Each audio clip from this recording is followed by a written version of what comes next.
கர்த்தராகிய இயேசு கிறிஸ்துவின் நாமத்தில் ஜீவோவி நெதர்லாந்து பெல்ஜியம் ஸ்ரீலங்கா சபை சார்பில் வந்திருக்கிறவர்கள் யாவரையும் நாங்கள் வாழ்த்தி வரவேற்கிறோம். இது கர்த்தர் உண்டு பண்ணின நாள். இதிலே களிகோடு மகள கருவோம் என்று சங்கீதம் 114 சொல்கிறபடி 25 வருடங்கள் இந்த இடத்திலே தேவன் தமக்கான ஒரு ஆலயத்தை இதுவரை நடத்தி வந்த இந்த நன்றியை தெரிவிக்கும்படியாக நாங்கள் கூடி வந்திருக்கிறோம். இந்த இடத்திலே வந்திருக்கின்ற நம்முடைய ஆண்டவருக்கும் எங்களுடைய தலைமை போதகருக்கும் நகோமி சிஸ்டர் ராபே அவர்களையும் நாங்கள் கரங்களை தட்டி நாங்கள் வரவேற்கிறோம். அதே போல ஆர்வத்திலிருந்து வருகிறவர்கள், அசனிலிருந்து வருகிறவர்கள், டெல்ஜியர் பிரீடா பெல்ஜியத்திலிருந்து சகல இடங்களிலிருந்து வருகிற அனைவரையும் நாங்கள் வாழ்த்தி கரங்களை தட்டி வரவேற்கிறோம். ஆகவே இந்த நாளிலும் அங்கே 115 சங்கீதம் 3 சொல்கிறபடி எங்களுக்கு கர்த்தாவை எங்களுக்கல்ல உமது கிருபை நிமித்தமும் உமது சத்தியத்தின் நிமித்தமும் உம்முடைய நாமத்தை மாமியார் வேண்டும் என்றபடி தேவன் இதுவரை நடத்தி வந்த இந்த நாளுக்காக நாங்கள் எல்லாரும் எழுந்திருந்து ஒரு விசை செபத்தோடு நாங்கள் கடந்து செல்வோம். இந்த நாளில் கண்களை மூடி இருக்கும்போது நான் இந்த ஆராதனை ஒப்புக் கொடுத்து நான் செபிக்கும் போது ஒருவனப்படுங்கள். அன்பின் பரலோக பிதாவே, இந்த நாள் ஆண்டவரே உம்மாலே உண்டானதப்பா. தகப்பனே, இந்த நாளிலும் வருடங்களாக எங்களை கண்ணின் மணி போல ஆண்டவரை வழிநடத்தி வந்து ஆண்டவரே தகப்பனே எங்களை மறவாமல் நினைத்தீரையா. இந்த நாளிலும் கூட இந்த இடத்திலே உங்களுக்கு நன்றி சொல்ல நன்றியுடைய இதயத்தோடு இந்த இடத்திலே நாங்கள் வந்திருக்கிறோம். தகப்பனே, இந்த ஆராதனை அவருடைய கரத்தில் ஒப்புக் கொடுக்கிறோம். இங்கே ஆண்டவரே இந்த வர்ஷிப்போடு வார்த்தைகளோடு இந்த ஆண்டவரே சொல்லப்படுகிற சாட்சிகள் யாவற்றுக்கும் ஆண்டவரே கர்த்தாவே தேவரே உம்முடைய கரம் இருந்து வழி நடத்த வேண்டும் என்று நாங்கள் சுபிக்கிறோம்.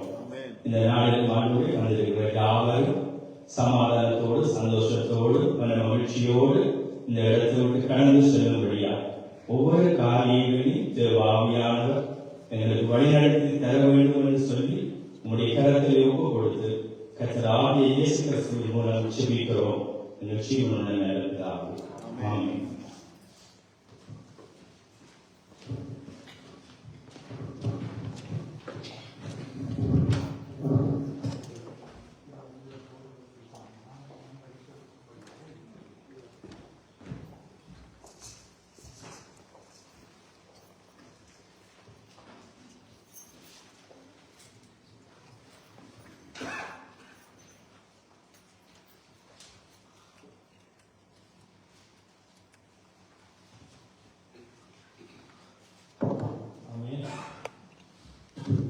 இருபத்தஞ்சு வருஷம் ஒரு வரலாறு இருக்கு.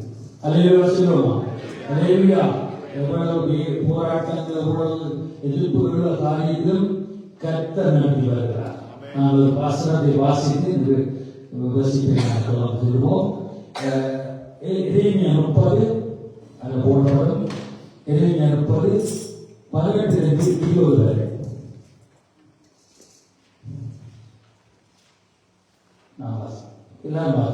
கர்த்தர் சொல்லுகிறது என்னவென்றால், ஐயோ நான் யாக்கோபிலே போராளிகளின் சிறையிருப்பை திருப்பி அவர் வாசஸ்தலங்களுக்கு இரக்கம் செய்வேன்.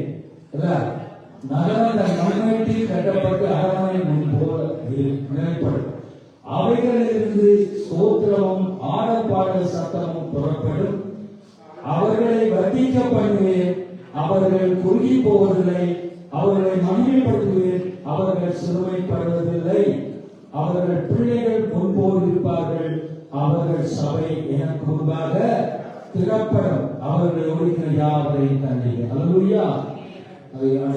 அவர்கள் சபை எனக்கு முன்பாக திறப்படும். அவர்களை வர்த்திக்க பண்ணுவேன். அவர்கள் குறுகி போவது. அதனால்தான் அவர்கள் அங்கே அவர்களின் சோத்திரமும் ஆடப்பாடும் சத்தம் புறப்படும் சொல்லப்படும். பாடவா ஆனந்த துளி ஒலிக்கிற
கர்த்தரால் மீட்கப்பட்டவர்கள் திரும்பி ஆனந்த களிப்புடன் பாடி சீயோனுக்கு வருவார்கள்.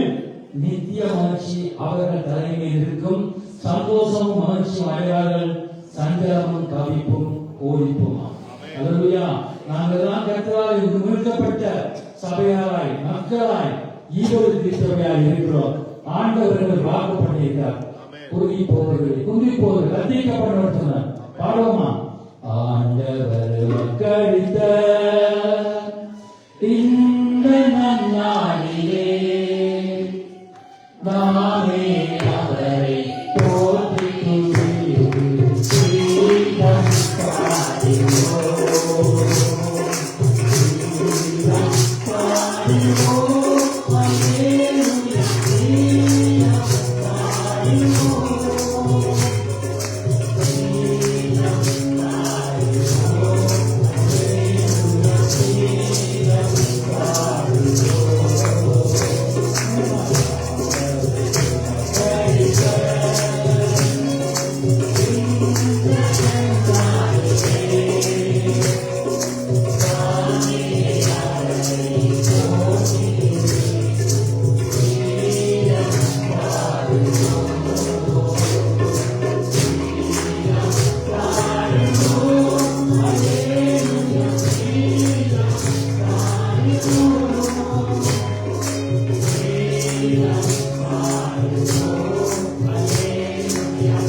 செலுத்துவோம்.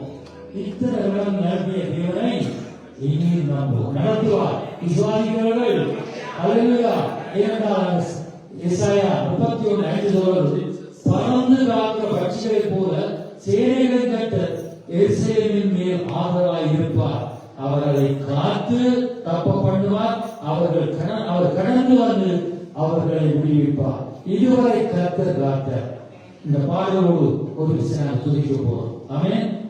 பல்லாண்டு எம்மை பாதுகாத்த அன்புள்ள எம் தயாவரமே, மற்றொரு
தூங்குவதில்லை, உறங்குவதில்லை, விட்டு போவதில்லை, கைவிடுவதில்லை.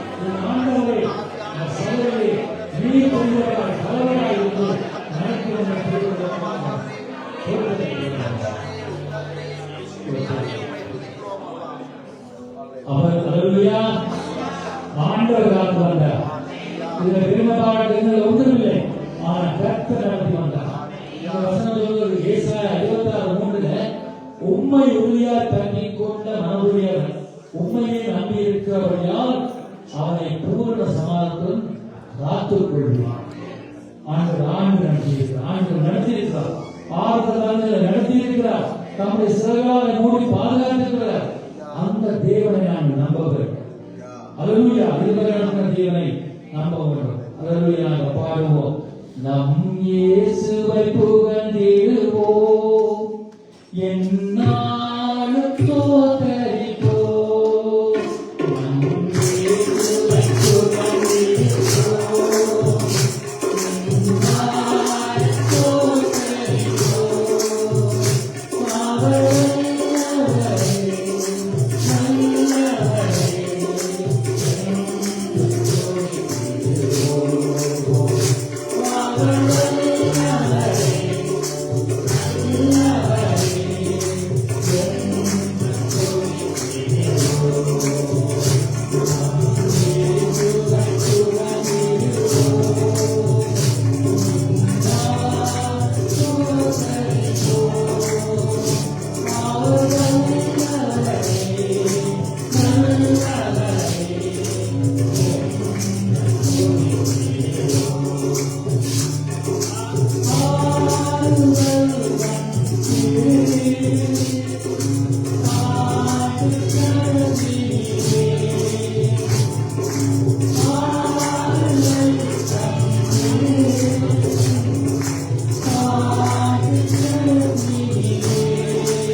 பூர்ண சமாதானத்தை காத்துக்கொண்ட ஈசாயா நீங்கள் சொன்னது போல அவரை நம்பினபடியால் எவ்வளவு வேதனைகள், துன்பங்கள், இக்கட்டுகள், நெருக்கங்கள் இந்த சபையில் இருக்கிற எல்லாருக்கும் எல்லாரும் வந்தவர்களை விசுவாசர்கள் வந்தவரை அவரை நம்பினபடியால் அவருடைய சமாதானம் கிடைத்தது. இங்கே அப்போஸ்தலர் 2 சொல்லப்படுகிறது. எபேசியர் 2:19-22 நாம் இனி அந்நியர் பரதேசமாய் இராமல்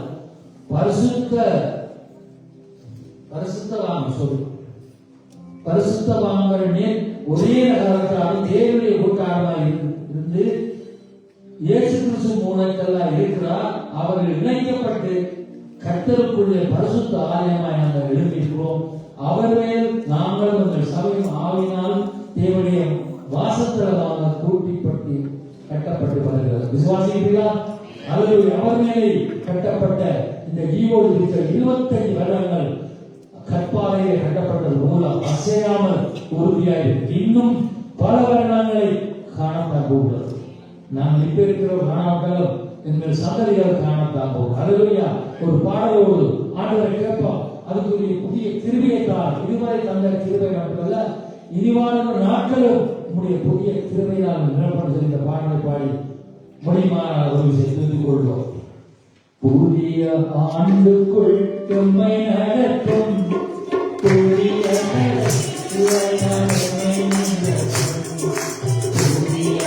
ஆண்டுக்குள் எம்மை நடத்தும்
அடுத்த காரியத்துக்காக சொல்லுவோம்.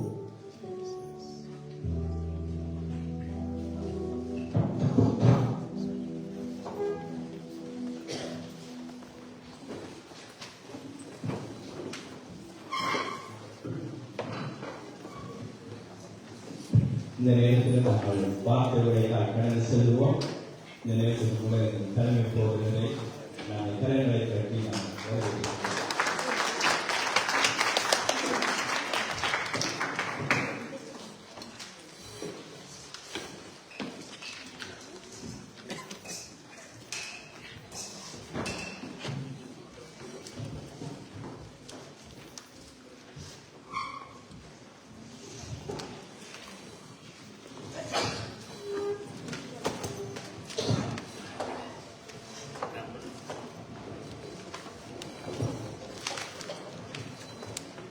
எங்களுடைய அழைப்பை கேட்டு இந்த இடத்துக்கு விஜயம் செய்தவர் அனைவரையும் ஆண்டவராக இயேசு பற்றி நாமத்தில் வாங்கி வரவேற்றுக் கொள்கிறேன். Iedereen die vandaag die is uitgenodigd en is toegekomen, willen jullie begroeten. அன்பானவர்களை 25 வருடங்களை கடந்து புதிய ஆண்டுக்குள்ளாக ஆண்டுடைய கிருபையினாலே நாங்கள் பிரவேசிக்கிறோம். We zijn vanavond van Heer Jezus Christus zijn we 25 jaar inmiddels genaderd. ஏதோ 2 கிழமை போல் இருக்கிறது இந்த அன்பர் சபை உருவாகி 2 கிழமைகள் போல காணப்படுகிறது. அவ்வளவு வேகமாக 25 வருடங்கள் சென்றுவிட்டன. En die 25 jaar, het lijkt net 2 weken. Het is net alsof het 2 weken geleden is dat Antwerpen kerk is opgericht. சகோதரன் யாக்கோபு அவர்கள் சொன்னது போல இது பெரிய வரலாறு, history. Zoals broeder Jacob zei, het is een enorme geschiedenis. அப்போஸ்தலர் நடவடிக்கைகளிலே இந்த பகுதி இருக்கிறது. En dit stukje kun je ook terugvinden in Apostel. அதனாலதான் அப்போஸ்தலர் நடவடிக்கைகள் புத்தகம் முடியவில்லை, ஓபன் பண்ணப்பட்டிருக்கு. Vandaar dat het boek Apostelen, Handelingen, dat is nog steeds niet klaar, het is nog steeds gaande. இன்றைக்கு ஆண்டவராக இயேசு கிறிஸ்து இந்த சபையை தன்னுடைய சபையை எடுத்துக் கொள்கிறாரோ அன்றோடு அப்போஸ்தலர் நடவடிக்கைகள் கூடப்படுகிறது. En zodra de kerk wordt opgenomen, zie je dat het boek van Handelingen, Apostelen, ook daadwerkelijk in vervulling is gegaan. இந்த 25 ஆண்டுகளை சற்று திரும்பி பார்க்கும் பொழுது வாக்குகள் போல் கண்ணீரோடு தான் நாங்கள் நன்றி சொல்ல வேண்டியதாக இருக்கிறோம். Dus zoals we zeggen bij 25 jaar, en we willen het allemaal zingen, zingen wij het ook allemaal met tranen. என்னுடைய வாழ்நாட்டிலே 25 வருஷம் சபைக்கு கொடுக்கப்பட்டிருக்கிறது.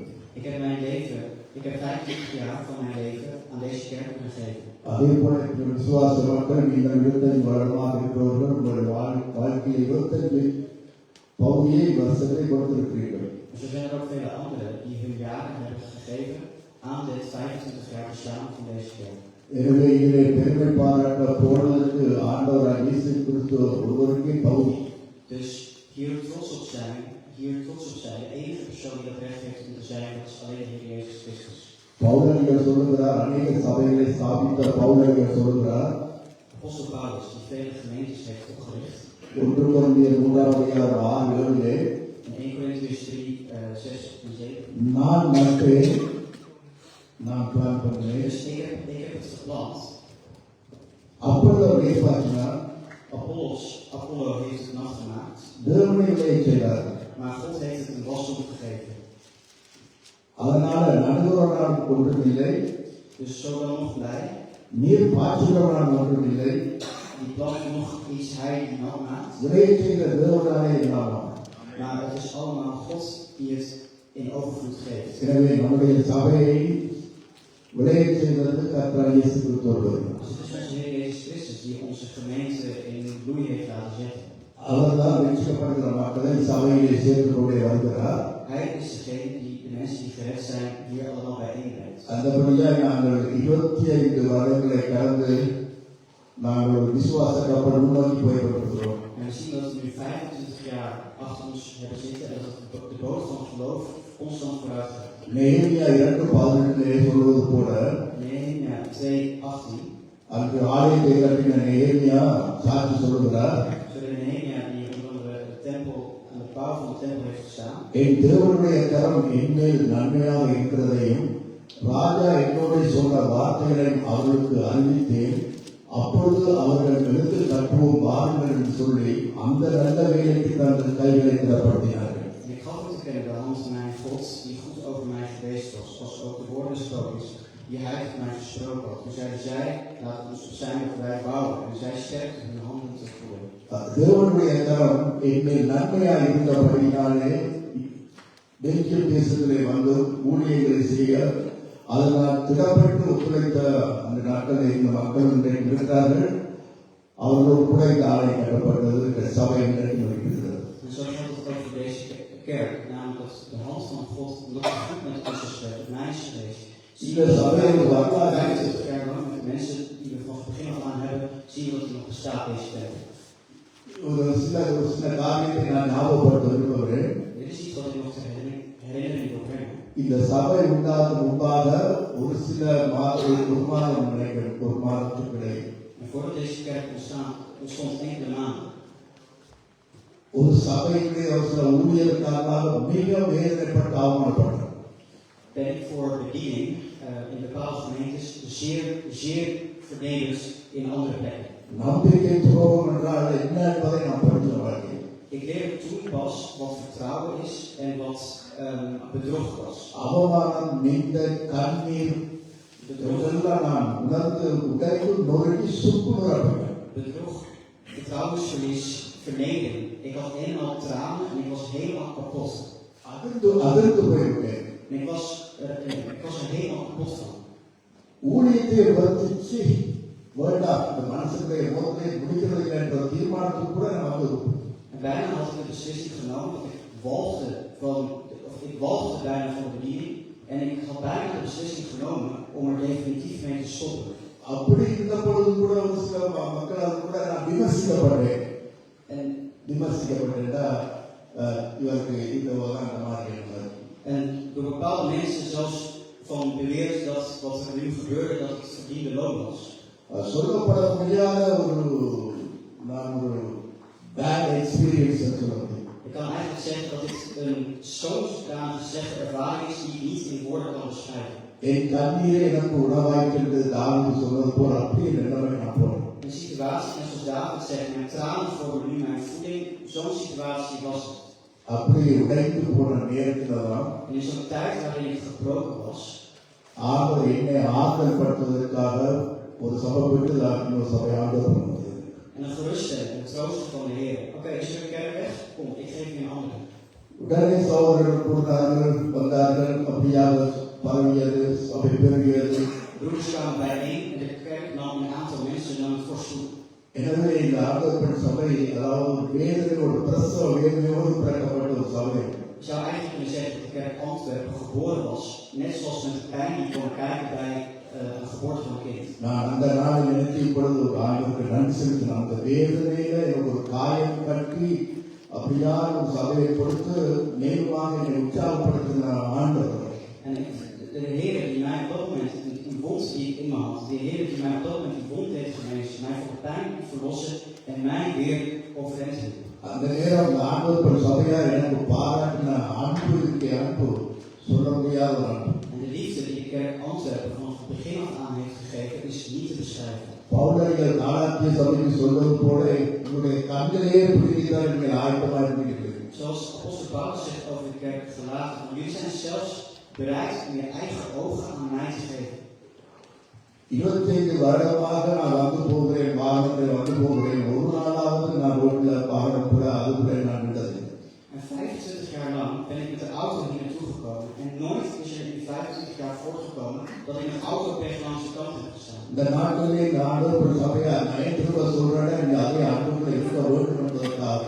En waarom zeg ik dat specifiek hier voor de kerk Antwerpen? Omdat jullie die liefde die je van vroeger hebt altijd moet bewaren. ஒருவர் காரில் வந்து நான் பிள்ளையார் இடத்துல, அதாவது பாஸ் பண்ணக்கூடாத ஒரு இடத்துல, அதாவது அந்த கராஜ் என்று சொல்லுவாங்க, அது முழுக்க பாஸ் பண்ணணும் வந்து முடியும். Het was eens een keer gebeurd dat ik voor de bediening kwam en toen had ik mijn auto geparkeerd waar ik niet mocht parkeren, dus daar, dat was een garage. பாடி ஆறு முடிஞ்சு பிரசங்கம் பண்ணி எல்லாம் சந்தோஷம் சாப்பிட்டு போய் கார் பார்த்தா car வேணும். Toen hadden we de dienst uitgevoerd, we waren heel blij, we hadden een goede vreugde en ineens kwam ik terug en het was een auto. Die was ineens alles gesleept.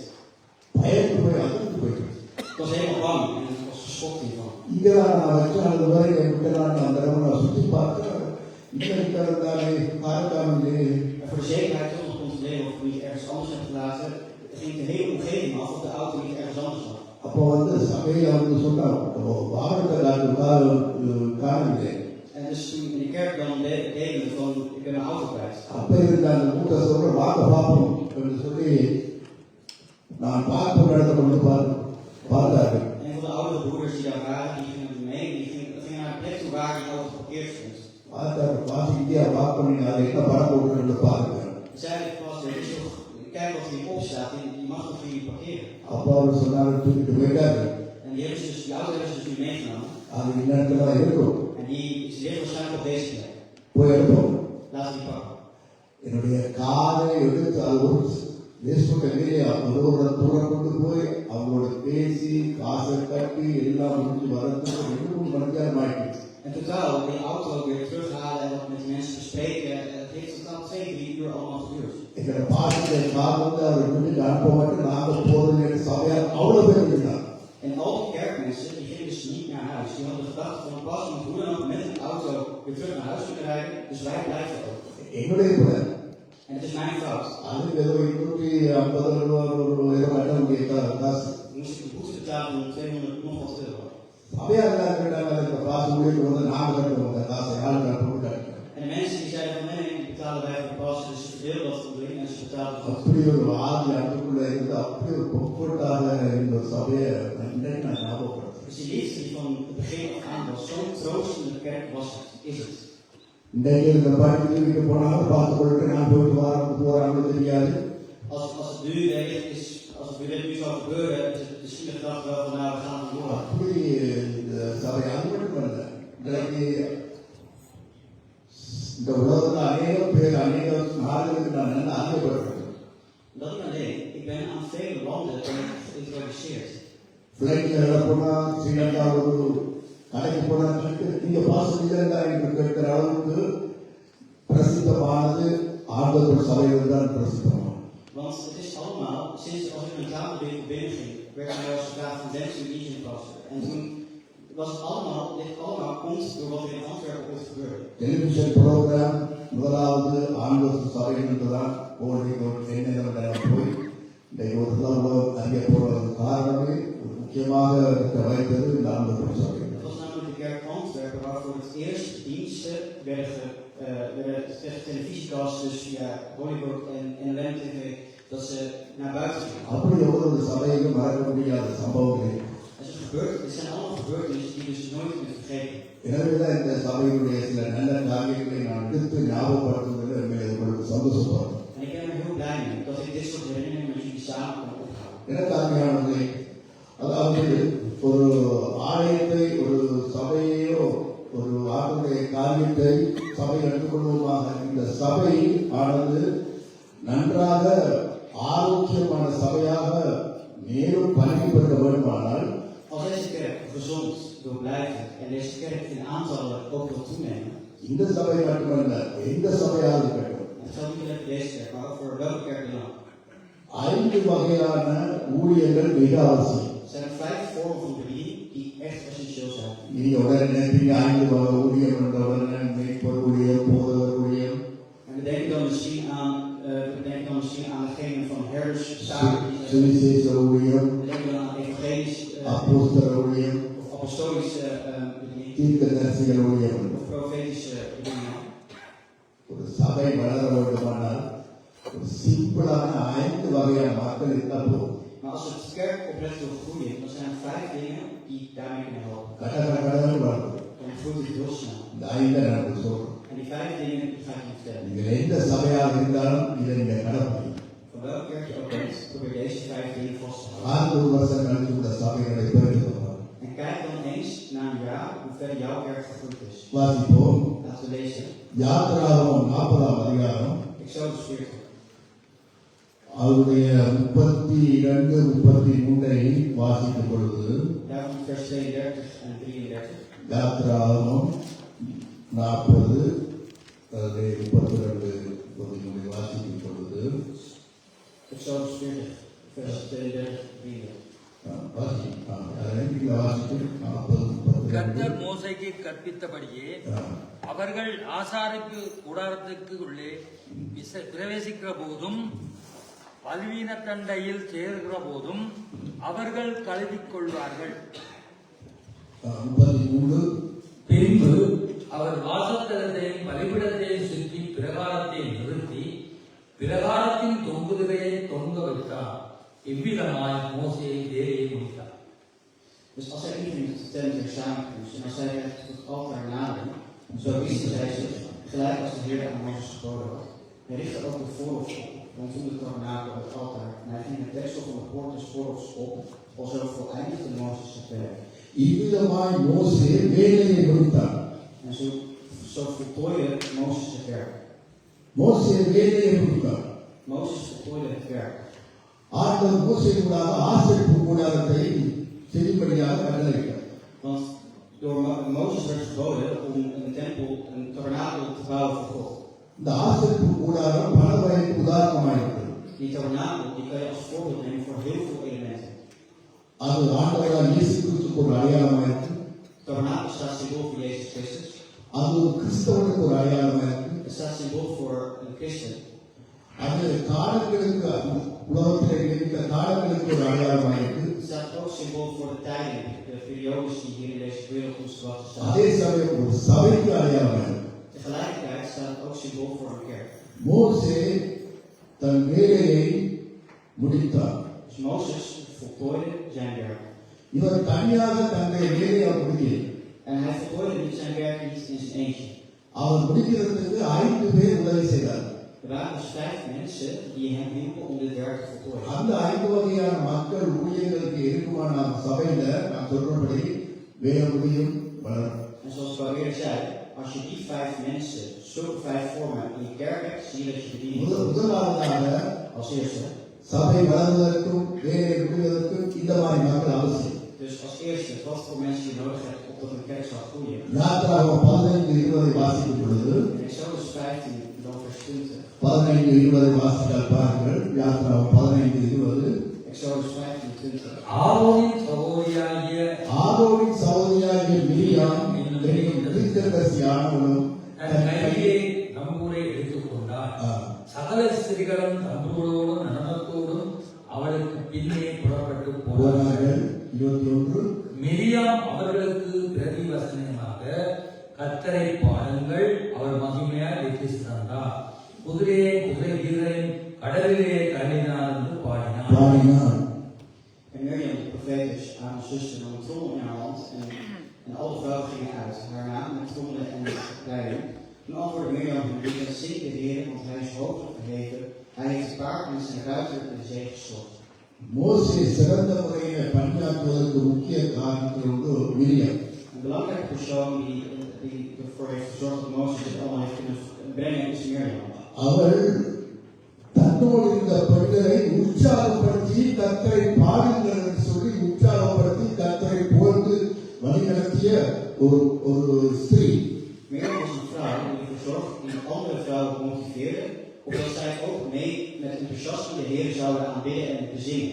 கடவுளை பாடுங்கள், துதித்து பாடுங்கள், அவனை கட்டி கொடுத்து ஒரு உற்சாகப்படுத்துகிற ஒரு பெண்மணியாக அந்த நாட்டிலே அவள் இருந்தார். Dus toen was zij een vrouw die dan dus andere vrouwen motiveerde, aanspoorde om de Heer te aanbidden en te bezingen. அந்தபடியாக சபையில் இருக்கிற பெண்களும் சரி மக்களும் சரி உற்சாகப்படுத்துவதாக இருக்கிறோம். ஒரு மனுஷனை உற்சாகப்படுத்தி ஊக்குவிக்கிறவராக இருக்கிறோம். Zo geldt het ook voor vrouwen in de kerk. Het is belangrijk als vrouw zijnde anderen te motiveren om de bediening te doen. சோழப்படக்கூடாது, En niet demotiveren. விமர்சிக்கக்கூடாது, Niet benaderen. முறையிடக்கூடாது, Niet met afschuw bekijken. அவமானப்படக்கூடாது. Niet te beschamen. இன்றைக்கு திரும்ப அந்த பட்டமா மாதிரி உற்சாகப்படுத்துறது, தட்டி கொடுக்குறது. வாழ்ந்த பாட்டு உற்சாகப்படுத்துற மக்கள் கூட்டம் ஒரு சபைக்கு மிக அவசியம். Dus in feite schouderklopjes uitdelen van blijf het doen, blijf Gods bediening ook doen. இதுக்கெல்லாம் போய் சோதனை, இதுக்கெல்லாம் கஷ்டப்படாதீங்க, நாங்கள் இருக்கிற கர்த்தர் பார்த்துக் கொள்வார் என்று ஊக்குவிக்கிறது. ஏதாவது பிழை போனா அதை குறித்து விமர்சிக்கிற கூட்டங்களை கூடி போச்சு. En tegenwoordig is het zo, als er een fout maakt, ziet men dat men meer spreekt over verdiende loon, in plaats van dat men juist probeert iemand eruit te trekken. இன்றைக்கு பாருங்கள், மில்லியம் செய்த வேலை அவன் மற்ற பெண்களை ஊக்கப்படுத்தி ஒன்றுபடுத்தி பாடுகள் கர்த்தரை சொல்லி ஊக்கப்படுத்தி உற்சாகப்படுத்துகின்ற ஒரு ஆத்மாவாக ஸ்திரீயாக ஊழியத்தை அவர் செய்தார். Wat je ziet dat Miriam deed, is dat ze naar andere vrouwen toe ging en eigenlijk aanspoorde, motiveerde van kom, laten we de Heer aanbidden. அதாவது சபையில் இருக்கிற பெண்கள் நீங்கள் உற்சாகப்படுத்த ஏற்ற துணையாகத்தான் ஆண்ட சபையை கொடுத்திருக்கிறார். En zo zijn jullie ook aan de kerk gegeven om als een hulp te dienen. ஒரு புருஷனுக்கு ஒரு ஏற்ற துணைன்னு சொன்னா புருஷனை உற்சாகப்படுத்துறதுக்காக. Dus zo is het ook om als voor je man zijn een motivatie en hulp te vormen. புருஷனை போட்டு அவமானப்படுத்துறதுக்காக, En niet om je man te vernederen. விமர்சிக்கிறதுக்காக, En niet om hem te confronteren. கேள்வி கேட்கறதுக்காக, Niet om vragen te stellen, உற்சாகப்படுத்துறதுக்காக, maar om hem te motiveren. தைரியப்படுத்துறதுக்காக. Om hem gerust te stellen. அதே போல சபையில் இருக்கிற ஊழியக்காரர்கள் வாழ்வுகள் மற்றவர்களுக்கு உற்சாகப்படுத்தி தைரியப்படுத்துற மாதிரியான ஊழியங்களை செய்தீர்களானால் சபை பலப்படும். En als we dat zien, dat we elkaar motiveren, dus ook niet alleen ook ouderen, maar ook jongeren, dan zie je dat de kerk oprecht groeit. அதனால தான் அநேக சபையை வளர்ச்சி இல்லாமல் போவதற்கு காரணம் இந்த உற்சாகப்படுத்துற ஊழியங்கள்னா இப்ப இல்ல, தைரியப்படுத்துற ஊழியங்கள்லாம் அன்றைக்கு இல்லாம போயிட்டு. En omdat er gebrek is aan motivatie, gebrek is aan steun, zie je dat de gemeente soms wel eens tegenovergesteld van goede dingen. அதனால இது முதலாவது வகை ஊழியம் மிக மிக அவசியம். Dus het is de eerste vorm van bediening die echt essentieel is. இரண்டாவது பாருங்கள், Tweede, யாத்திராகம் 7 முதல் வசனத்துலதான் இந்த யாத்திராவுக்கு வாசிக்க போறேன். 7:1 vooral vandaag Exodus. Dus Exodus 7 முதல் வசனத்துல Exodus 7 en dan vers 1. யாத்திராகம் 7:1 Exodus 7 கர்த்தர் மோசேயை நோக்கி ஆ, பார், உன்னை நான் பார்வோனுக்கு தேவனாகினேன். தேவனாகிய உன்னைதான் கடவுள் பார்வோனுக்கு உன் சகோதரனாகிய ஆரோன் உன் தீர்க்கதரிசியாக இருப்பான். தீர்க்கதரிசியாக இருப்பான். Toen zei de Heer tot Mozes, zie, ik heb het tot een God gezegd, over Farao en Aaron, uw broeder, zal uw profeet zijn. பாருங்கள், பார்வோனுக்கு கூட கடவுளாக என்ன சொல்றியோ நடக்கத்தான் போகுது.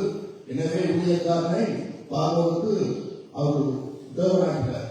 Dus ik zal jou verhogen en zette eigenlijk Mozes net als een God tegenover de Farao. உன் சகோதரனாகிய Aaron தீர்க்கதரிசியாக உன் வாயாய் இருப்பான், உன் உடன் வேலைக்காரனாய்.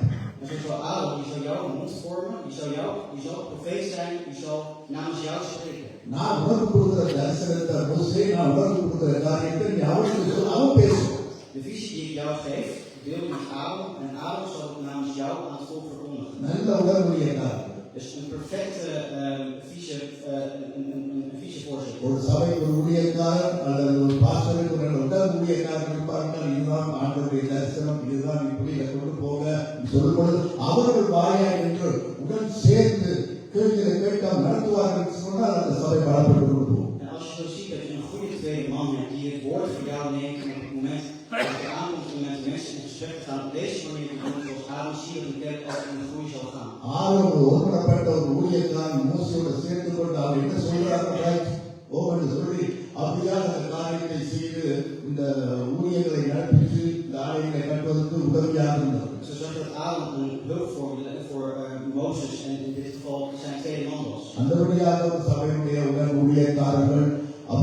ஊழியக்காரர்கள் அப்படியாக இருப்பார்கள் என்று சொன்னால், சேர்ந்து உடனாக இருந்து செயல்படுவார்கள் என்று சொன்னால், நிச்சயம் அந்த சபை நல்ல வல்லமையுள்ள சபையாக, வைராக்கியமுள்ள சபையாக, நல்ல நோயில்லாத சபையாக வளரும். Dus we zien dat een kerk zonder pijn gaat, dat een kerk veel groeit. Als de tweede man ook eensgezind is met degene die de leiding hier heeft. நல்ல உற்சாகப்படுத்துகிற மக்கள், Dus één, je hebt motiverende mensen nodig. அது விசேஷமாய் பெண்கள் தான் அந்த வேலையை செய்ய வேண்டும். Voornamelijk is dat een taak voor vrouwen. ஆண்கள் தான் Ook mannen moeten dat doen. எல்லா வேலைக்காரர்கள், ஊழியக்காரர்கள், வேலைக்காரர்கள். Maar ook mensen die op de tweede plek komen, op de tweede leiding hebben. அடுத்ததாக யாத்திரம் 11ஆம் அதிகாரம் Volgende Exodus 17, 10ஆம் அதிகாரம் 10ஆம் வசனம். vers 4. யாத்திரம் 17. யோசுவா தனக்கு மோசே சொன்னபடியே செய்து அமலேக்கோட யுத்தம் பண்ணினான். மோசேயும் ஆரோனும் ஊர் என்பவனும் மலை உச்சியில் ஏறினார்கள். மோசே தன் கையை ஏறெடுத்திருக்கையில் இஸ்ரவேலர் மேற்கொண்டார்கள். அவன் தன் கையை தாழ விடுகையில் அமலேக்கு மேற்கொண்டான். மோசேயின் கைகள் அசைந்து போயிற்று. அப்பொழுது அவர்கள் ஒரு கல்லை கொண்டு வந்து அவன் கீழே வைத்தார்கள். அதன் மேல் உட்கார்ந்தான். ஆரோனும் ஊரும் ஒருவன் ஒரு பக்கத்திலும் ஒருவன் மறுபக்கத்திலும் இருந்து அவன் கைகளை தாங்கினார்கள். இவ்விதமாய் அவன் கைகள் சூரியன் அஸ்தமிக்கும் வரைக்கும் ஒரே நிலையாய் இருந்தது. போதும். En het geschiedt terwijl Mozes zijn handen ophief, zoals Israël sterkste, maar terwijl hij zijn handen afliet, zoals Amalek sterkste. Tot de handen van Mozes werden zwaar, en hij nam zijn steen en legde die onder hem, en daar zat hij op. En Aaron en Hur ondersteunden zijn handen, die op deze op de andere zijde. Zo waren zijn handen gewist, zodat de zon onderging. மோசேயுடைய கைகளை ஆரோனும் ஊரும் தாங்கினார். Zo zie je dat Aaron en Hur de armen van Mozes ondersteunden. ஏற்கனவே ஆரோனை பற்றி பார்த்துட்டோம். நான் தீர்க்கதரிசியாக Dus we hebben eerder al geleerd over Aaron, dat hij een profeet was. இந்த ஊர் என்றவர் பாருங்க, மோசேயுடைய கையை தாங்குகிற ஊழியம். Maar kijk nu naar Hur en nu de andere rol van Aaron, namelijk de armen van Mozes ondersteunen. எப்படி ஒரு ஊழியக்காரனுடைய ஊழியக்காரர்கள் சபையை தாங்குகிற ஒரு ஊழியம் Een bediening waarin je de armen of de handen van een bedienaar ondersteunt, ஜெபத்துல தாங்குறது, is dat kan bijvoorbeeld door middel van gebed. அவருடைய குறைச்சல்ல தாங்குறது. En is tekortkomingen bijstaan. அப்படியான ஒரு தாங்குகிற மக்கள், ஊழியர்கள் செய்கிற மக்கள் அந்த சபையில இருப்பார் என்று சொன்னால், நாங்கள் தாங்குறதில்லை, நாங்கள் ஜெபத்துல தாங்குறோம், நாங்கள் செய்ய நாங்கள் ஜெபத்துல வைக்கிறோம், நாங்கள் குறைச்சலை நாங்கள் பார்க்கிறோம் என்று குறைகளை தாங்குகிற மக்கள் சபையில் இருக்குமானால் அந்த சபை ஆரோக்கியமான சபையாக வரும். Je ziet dat een kerk gezond blijft als het dragende mensen hebben. Dus waar tekortkomingen zijn, dat je dat opvangt voor diegene. Of waar diegene valt, dat je hem probeert weer op te heffen. இதெல்லாம் ஒரு அற்பமான ஊழியம் அல்ல. மேடையில வாய்க்கிறதுதான் பெரிய ஊழியமாக நினைக்கிறார்கள். இதுதான் best ஊழியம் சபை வளர்றது. En iedereen denkt dat het gaat om mensen die hier een microfoon in hun hand gaan. Nee, het gaat juist om dit soort mensen die het verschil maken. ஒரு மனுஷனை தாங்குறது. Namelijk een persoon dragen. அந்தபடியாக அருமையானவர்களே, இந்த மாதிரியான ஊர் என்ன செய்தார், அது ஜபத்தை பற்றி பேசுகிறது. ஜபத்திலும் தாங்கினார். En er wordt ook over gebed gesproken. Dus Mozes Hur die droeg ook Mozes met gebed. சபையினுடைய குறைவுகளை தாங்குது. Probeer ook daarmee de tekortkomingen van de kerk ook te dragen. அந்தபடியாக ஜபத்திலும் சரி, உடைய பொருள் மூலமாகவும் சரி, உடைய குறைகளை தாங்கக்கூடிய பொறுப்பு அப்படிப்பட்ட மக்கள் அவசியம் சபை. Dus je hebt mensen nodig, of het nou in gebed is, of het nou in materiaal is. Je hebt zulke mensen nodig die bereid zijn te dragen. அதே அதிகாரம் 10ஆம் வசனத்துல யோசுவா பற்றி சொல்லப்படுறது பாருங்க. En eveneens wordt in datzelfde hoofdstuk over Jozua gezegd, 4வது வரை ஊழியம், de vierde vorm van bediening. யோசுவா தனக்கு மோசே சொன்னபடியே செய்து அப்பொழுது 10ஆம் வசனம் யோசுவா தனக்கு மோசே சொன்னபடியே செய்து செய்து அமலேக்கோட யுத்தம் பண்ணினான். போதும். மோசே Jozua nu deed zoals Mozes hem gezegd had. அதாவது மோசே சொன்னபடி யோசுவா செய்தார். Dus Jozua deed precies wat Mozes zei. இதை செய் யோசுவா தான் செய்யும். Dus doe dit Jozua en dan weet je het. வேற காரியம். Er is geen andere manier van spreken. இந்த மாதிரி யோசுவாவுக்கு நீங்க செய்ய வேண்டும், நீங்க இதை செய்யக்கூடாது, நீங்க இப்படி செய்யுங்க என்று சொல்லும் பொழுது அந்த உடல் வேலைக்காரன் மட்டுமல்ல, அந்த உதவிக்காரன் ஊழியர்கள் இருக்கிறது.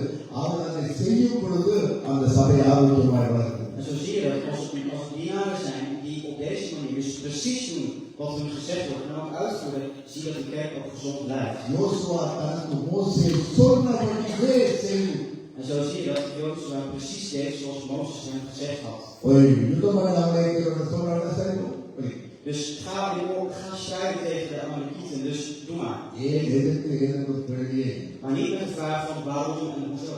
கீழ்ப்படி Gehoorzaamheid. அந்த மாதிரியான மக்கள் ஊழியர்களை செய்வோம் என்று சொன்னார் சபையிலே Als wij op die manier de bediening zouden uitvoeren, நிச்சயமாய் அந்த சபை ஆரோக்கியமாய் வளர்ந்தே ஆகும் zie je dat een kerk ook gezond in zijn groei gaat. அந்த இடத்துல எனக்கு ராஜரிகப்படணும் En je ziet dat de Heer daar heerst. அடுத்ததாக பாருங்கள் Het volgende punt.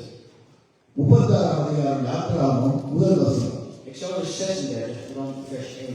36 அப்பொழுது பரிசுத்த ஸ்தலத்திற்கு திருப்பணிகளுக்கு அடுத்த சகல வேலைகளையும் கற்பித்தபடியெல்லாம் பெசலேயனும் அகோரியாவும் செய்ய அறியும்படிக்கு கர்த்தரால் ஞானமும் புத்தியும் பெற்ற விவேக இருதயமுள்ள மற்ற அனைவரும் செய்ய தொடங்கினார்கள். பாருங்கள் அப்பொழுது பரிசுத்தலத்துக்கு திருப்பணிகளுக்கு அடுத்த சகல வேலைகளையும் கர்த்தர் கற்பித்தபடியெல்லாம் பெசலேயனும் அகோரியாவும் செய்ய அறிவுபடிக்கு கர்த்தரால் ஞானமும் புத்தியும் பெற்ற விவேக இருதயமுள்ள மற்ற அனைவரும் செய்ய தொடங்கினார்கள்.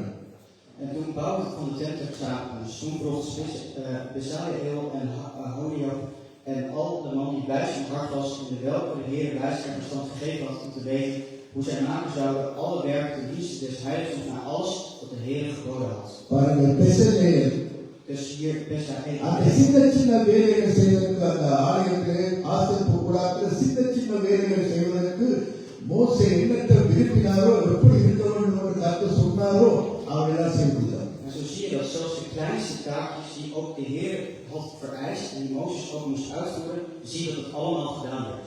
இந்த மாதிரி இதை இப்படி செய்யுங்க இதை இப்படி செய்யாதீங்க இப்படி வச்சு இப்படி நடவுங்க சொல்லி இந்த சின்ன சின்ன வேலைகளா இருக்கலாம் அது எப்படிப்பட்ட வேலைகளா இருக்கலாம் மாய்க்கின்ற வேலைகளா இருக்கலாம் இது வேலைகளா இருக்கலாம் இதுகளான சின்ன சின்ன வேலைகள். Dus wat voor taken het ook zijn, dus of het nou een keuken is, of het nou hier geluid is, of het nou kleine taken. மோசேயை விரும்பி கடவுள் கொடுத்தாரோ அதை சொல்லும் பொழுது அவர் அதை செய்து முடித்தார்கள். En dan zie je dat wat voor een kleine taak het ook was, dat zoals het bij Mozes werd opgedragen, dat zelfs de kleinste details uitgevoerd werden. இந்த 5 வகை மக்கள் தான் மோசே கடைசியில் வாசிக்கிறோம் செய்து முடித்தார். En zo zie je dat door deze 5 soort mensen, dat uiteindelijk de taak van Mozes, het werk van Mozes, uiteindelijk voltooid is. ஜீரியத்தை போல உற்சாகப்படுத்துகிற மக்கள் தேவை, Dus je hebt mensen nodig die anderen motiveren. தட்டி கொடுக்கிற மக்கள் தேவை, Mensen die een schouderklop kunnen uitdelen. தேற்ற மக்கள் தேவை, Je hebt troostende mensen nodig. நியாயம் இருக்கிற மக்கள் அல்ல தேற்ற மக்கள் தேவை. Niet mensen die oordelen, maar mensen die troosten. அதே போல ஆர்வமான உடல் வேலையாட்கள் தேவை. Maar je hebt ook 2 mensen, onderdienaren nodig. அதே போல யோசுவா போல சொன்னதை செய்கிற வேலைக்காரர்கள் தேவை. En je hebt ook werkers nodig die precies doen wat hun gezegd wordt.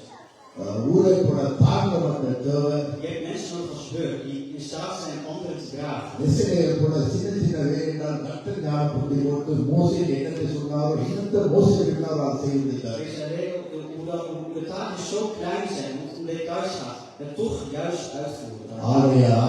ஆலயம் செய்து முடித்தார். En daarmee is de hele tabernakel, de tempel in feite voltooid. இனி வரும் காலத்திலே நம்முடைய சபைகள் இப்படிப்பட்ட இந்த 5 பேர்களை நாம் ஊழியர்களுக்கு உற்சாகப்படுத்துகிறேன். Dus probeer met deze 5 elementen in elke kerk weer op te vullen. இந்த ஊழியர்களை செய்கிறவர்கள் சோர்ந்து போகாதீங்க.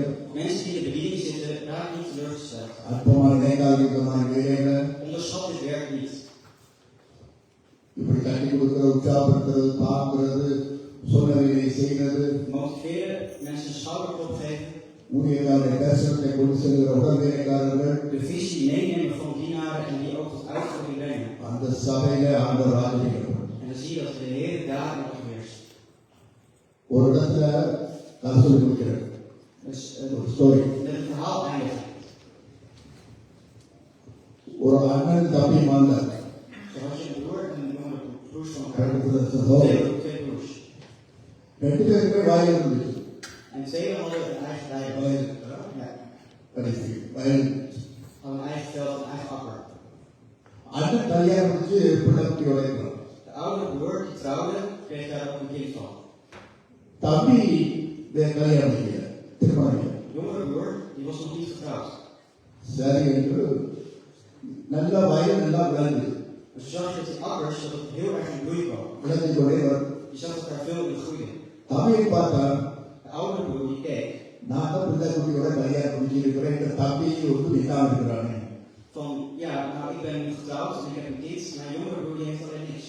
எனக்கே இவ்வளவு நெல்லுமுட்டையில கலைஞ்சோம், எனவே அவனுக்கு கொஞ்சம் போடுவோம் என்று சொல்லி En met de gedachte van dat ik zoveel aan opbrengst heb, weet je wat, ik geef dat een wat deel aan jongere broer. அவனுக்கு தெரியாம 20 முட்டையில 4 முட்டையில எடுத்து கொண்டு போய் அவன் கலைஞ்சிட்டு போடுவான். En wat van de oogst wat hij had hij enkele zakken, ging hij bij zijn jongere broer neerleggen. தம்பி பார்த்தா நான் ஒரு ரொட்டி கட்டதானே, En die jongere broer die had ook van, ik heb ook zelf. அண்ணன் தானே எல்லாத்தையும் பிள்ளை குட்டியோட இருக்கிறாரு, Van de jongere broer dacht van, ik heb zelf geen kind, maar die oudere broer die heeft zelf wel een kind. எனக்கு இவ்வளவு பெரிய சொத்து, இந்த நெல்லு முட்டையை எனக்கு எடுத்து விளைச்சல். Wat moet ik met al deze bezitting, met al die opbrengsten die ik hier heb? அவர் 4 முட்டை எடுத்து அண்ணனையில போட்டு வந்தோம். Wat deed hij? Hij pakte een deel van zijn opbrengst en pakte wat zakken en bracht die naar zijn oudere broer voor de nacht. இப்படி இவர் அங்க போடுறது இங்க போடுறது தம்பிக்கு வரும் அண்ணனுக்கு தோறு போடுறது பார்த்தா இவங்க 2 பேருமே கலைஞ்சிருக்கிற முட்டையில குறைவு வரையும் அப்படியே Dus wat gebeurde er? Ze vulden elkaar de hele tijd aan in de voorraad. Dus ze gingen iedere keer in de nacht stiekem een deel van hun voorraad bij de ander neerleggen, maar je zag niet dat er iets verminderd was. புரிஞ்சுக்கோங்க. Het zou toch moeten zijn dat er iets in de இது vermindering அவசியம் இல்லை. is. Dus hoe kan dat? ஒரு நாள் அண்ணன் முட்டையை தூக்கி 20 ரூபாய் தம்பிக்கு போட போகிறார். En toen was die oudere broer, die ging dus met een deel van zijn voorraad dus naar zijn jongere broer toe in de nacht. தம்பி முட்டையை தூக்கி அண்ணனுக்கு போடுவார். En de jongere broer die pakte ook wat van zijn voorraad en ging in de nachtruimte toe. முட்டையை தூக்கிட்டு புரிஞ்சு தான் தூக்குவார்கள். En op het moment dat je dat meeneemt, moet je gebukt gaan, want je draagt het op je rug. அந்த இருட்டு நேரம் யார் போடுறது தெரியாது, 2 பேரும் அப்படி புரிஞ்சு கொண்டு வந்து ஆளையா போட்டு முட்டையாக இருந்தது. En als het zo donker was en je niks voor je zag, zagen ze elkaar niet en bosten ze tegen elkaar aan. நிமிர்ந்து பார்த்தா En toen ze recht overeind stonden, தம்பி அண்ணன் நீ எனக்கு முட்டை போடுற, நீ எனக்கு முட்டை போடுறன்னு பார்த்து en zagen ze elkaar, namelijk de broers zagen elkaar en zeiden van, ben jij altijd degene geweest die voorraad bij mij in huis heeft? 2 பேரும் தன்னுடைய அதாவது பாசத்தை, ஐயோ தம்பி இவ்வளவு பாசம் அண்ணன் இவ்வளவு பாசம் அண்ணனுக்கு அப்படியே கட்டி பிடிச்சி 2 பேரும் தண்ணி விட்டு அழுதாரு. En ze briefden elkaar en huilden het uit, want ze beseften van zoveel hielden ze van elkaar. கொஞ்ச நாள் கழிச்சு ஊரார்கள் என்ன செய்தார்கள், ஒரு இடத்துல ஒரு கோயில் கட்டணும் நிச்சயம் மாட்டாங்க, ஒரு கோயில் கட்டணும். Die dorpelingen daar geplaatst en hadden besloten om een tempel te bouwen. எந்த இடத்துல கட்டலாம்? Waar zou je het beste kunnen bouwen? அப்ப சொன்னாங்க ஒரு இடத்தை காட்டி இதுல கட்டுவோம். En ze hadden een plek gezien en daar wilden ze dan gaan bouwen. என்ன இடம்னா அண்ணன் தம்பி பாசத்தால அன்புல கட்டி பிடிச்சு சந்திச்சு கண்ணீர் விட்டு அந்த இடம் தான் கடவுள் என்றால் அன்பு, எனவே அந்த இடத்துல கட்டுவோம் கோவில். Namelijk precies op de plek waar de broers elkaar omhelsten, want daar zie je dat liefde is en liefde staat symbool voor God, dus daar moet de tempel komen. அந்த 5 வகையான அன்புல செய்யும் பொழுது அந்த இடத்துல ஆண்டவர் வாசம் பண்ணுவார், சபையில் நிறைய. Dus als wij die 5 elementen uit de liefde zullen doen, zie je dat God daar overheerst. அன்பே சிவம் பண்ணுவார். Zo zie je dat liefde eigenlijk alles overtreft. சோதரர்கள் ஒருமித்து வாசம் பண்ணுவது எவ்வளவு நன்மை இன்பமானது. En hoe mooi en aangenaam is het als broeders eensgezind bijeenkomen. அங்கதான் தேவன் ஆசீர்வாதம் கட்டது. En daar zie je dat Gods zegening het meeste is. பிரிவினைகளை வெறுப்போம், Laten we scheidingen, verdeeldheid nou eens verstoten. பாகுபாடுகளை வெறுப்போம். Laten we onderliggende problemen nou verstoten. இனி எத்தனை வருடங்கள் ஒற்றுமையாக ஒன்றாக வேலை செய்வோம். En hoeveel jaren we voor ons hebben, laten we eensgezind verder gaan. கடவுளை ஆசீர்வதிப்பார். Mogen de Heer jullie zegenen. ஆமென். Amen. கர்த்தருக்கு நன்றி.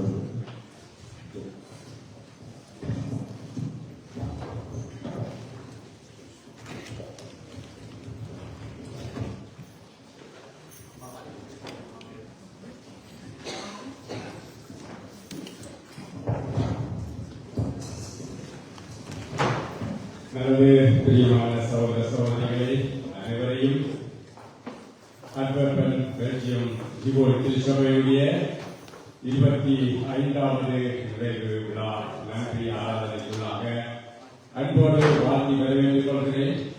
எல்லாருமே வர்ஷிப் அப்புறம் பாஸ்டர் மெசேஜ் முடிஞ்சோடனே எப்படா எழுதி போகணும்னு பார்த்து கொண்டே இருக்கீங்க. பாத்ரூம் போகணும், கொஞ்சம் ரிலாக்ஸ் ஆகணும்னு சொல்லி அதனால இந்த முறை லிஸ்ட் போடும் போதே பிளான் பண்ணிட்டாங்க. மெசேஜ் முடிஞ்ச உடனே ஒரு பிரேக் விட்டுருவோம்னு சொல்லி, அதனால உங்களுக்கு ஒரு சின்ன பிரேக். இப்ப இந்த பிரேக்ல வந்து உங்களுக்கான சிற்றுண்டிகள் மற்றும் குளிர்பானங்கள், டீ, காஃபி எல்லாமே நீங்க இருக்கிற இடத்தையே கொண்டு வந்து தருவாங்க. அதனால நீங்க இந்த இடத்துல இருந்து அதை பெற்றுக்கொள்ளுமாறு அங்கோடு கேட்டுக்கொள்கிறேன். அதெல்லாம் முடிஞ்ச உடனே நாங்கள் நிகழ்வுகளை தொடர்ந்து நடத்துவோம். எனவே எல்லாரும் ஒரு சின்ன கொடி பிரேக் எடுத்துக்கொள்ளுங்க. Okay, God bless you.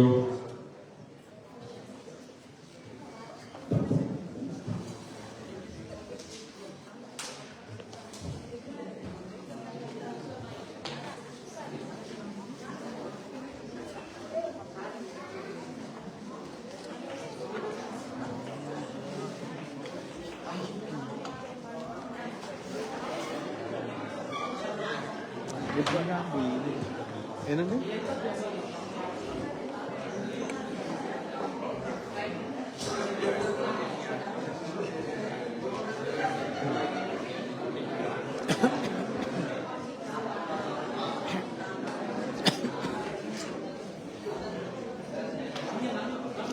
நிப்பாட்டிட்டு போடுவோம்.